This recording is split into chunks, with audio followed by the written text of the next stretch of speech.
The next thing that we're going to go over is how to classify. Now, basically, ladies and gentlemen, when we are classifying polynomials, Tira, what we're going to be looking at is we're going to do classifying them in a couple different ways. The first way we're going to classify is how many monomials we have. All right? As you guys mentioned, we talked about this. The polynomial is a sum of one or more monomials. So if we have our monomials,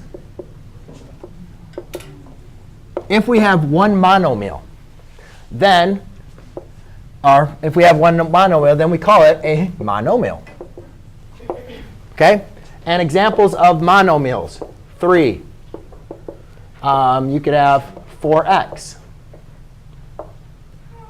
Okay? You could also have another example would be like 7x, or let's do negative 1/2 x to the 10th power.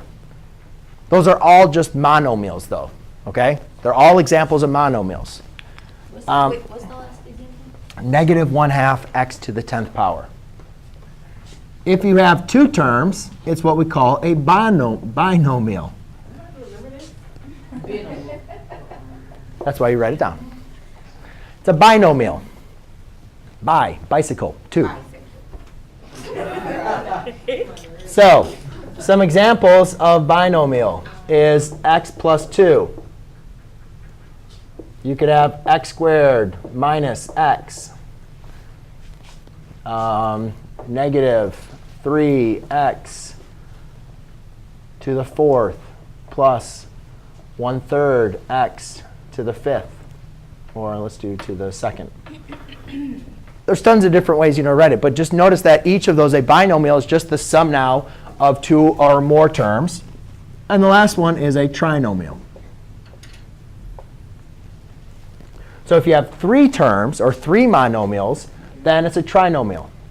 And the most famous trinomial is a quadratic, which you guys should be familiar with from Algebra 2. We spent a significant amount of time dealing with trinomials in Algebra 2.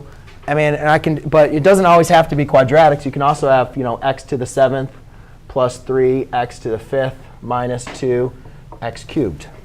That's another example of a trinomial.